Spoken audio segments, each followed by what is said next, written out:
Lu nggak harus jadi orang paling pinter untuk bisa dapetin mimpi-mimpi lu, untuk bisa S2, S3, postdoktoral, untuk bisa capai hal-hal terbesar dan jadi orang paling kaya. Yes, itu juga yang gue lihat di banyak teman-teman gue yang waktu gue temui waktu gue kuliah dulu di luar negeri, sampai dengan banyak pembicara yang gue hadiri di berbagai seminar dan workshop yang udah dapetin mimpi mereka, punya pekerjaan yang bagus sekali, tata prestasi.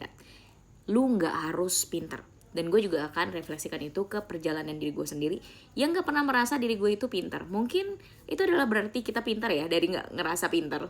Nih gue kasih tahu ceritanya. Bener, lu gak harus jadi orang yang pintar, tapi lu harus jadi orang yang bertanggung jawab dan bisa bangkit lagi di saat lu jatuh. Cuman itu aja.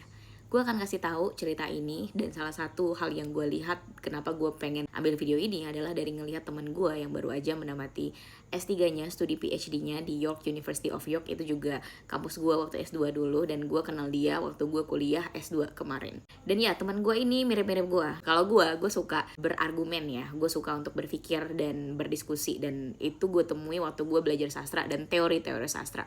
Gue gak suka membaca, betul. Dan satu lagi teman gue ini tidak suka membaca juga, betul. Tapi kami tuh selalu cocok untuk ngobrolin banyak isu.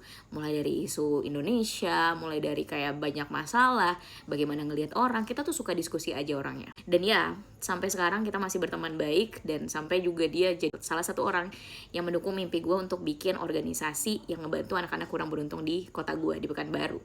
Dia penasehat gue. Dan ya, teman gue ini baru aja namatin S3-nya, jadi memang dia baru kelar itu setelah 6 tahun, if I'm not mistaken, untuk 6 tahun apa 5 tahun, gue lupa, pokoknya lama dah gitu. Ya, orang udah lama banget di York itu.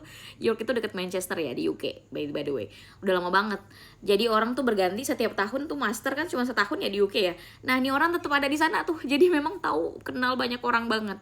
Dan juga dia tuh tipe orang yang baik dan suka ngebantuin orang. Nah, jadi yang mau gue sampein dari cerita ini adalah teman gue ini tidak suka membaca, tapi balik lagi dia ngambil S3 di luar negeri, yang mana lu akan baca literatur banyak banget. Dia adalah salah satu orang yang gue sering banget ketemu di library, di perpustakaan, bersama dengan gue. Orang yang tidak suka membaca ini, tapi gue selalu belajar juga, selalu ke library. Kalau enggak, kalau di rumah itu kita akan tertidur, makanya kita akan ke library. Jadi orang Indonesia tuh di library University of York penuh kata gue. Apalagi yang single-single tuh ya. Jadi yang mau gue sampein ke lu, ngelihat dari bagaimana kisah teman gue ini ya, dia sering mengeluhkan, gue nggak pinter Liv, kayak ya udah gue jalanin aja dah apa yang udah gue pilih, apa yang udah gue iyain gitu. Kita tuh bisa pulang library sampai malam, tengah malam, ketemu papasan, pagi-pagi ketemu, tiap hari bungkanya begitu-begitu aja. Dan karena gue ngelihatin bagaimana dia stresnya, bagaimana gue juga stresnya saat itu, kita saling support satu sama lain gitu kan. Kayak ya, kenapa sih kita ini, ngapain sih kita ini waktu sama-sama studi gitu.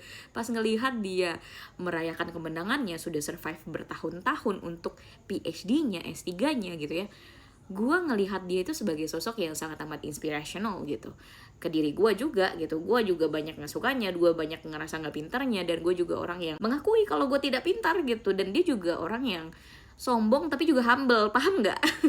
Jadi itulah kepribadiannya. Dan ini yang mau gue sampaikan sama lu gak harus jadi orang yang paling pintar, lu cuman harus jadi orang yang bertanggung jawab sama apa yang udah lu pilih, dan orang yang walaupun capek, walaupun lu rasanya gak bisa, tetap lu lakuin. Dan iya, itu balik lagi, lu orang yang responsible. Sebenarnya lebih ke bagaimana resiliensi lu untuk mendapatkan apa yang lu pengen capai itu. Jadi jangan nyerah. Intinya jangan nyerah aja, karena hidup tuh pasti bakal berjalan. Kesulitan tuh gak akan selamanya gitu ya. So, jadi apapun yang ada di pikiran lu mau apa, lakuin. Ya, lu gak harus jadi yang paling pintar, karena memang di dunia ini banyak orang yang pintar, dan ya gak apa-apa, lu gak harus compete di sana, tapi lu selesain apa yang lu mulai. Itu aja dari gue storytelling kali ini. Menurut lu gimana cerita ini? Punya pendapat lain? Tinggalin di kolom komentar. Kenalin nama gue Olivia. Gue seneng banget membagikan hal yang gue pelajari dan juga pemikiran baru lainnya. Follow gue untuk konten-konten seperti ini. By the way, happy graduation for my friends. Tondi Mirzano Sregar. Bye!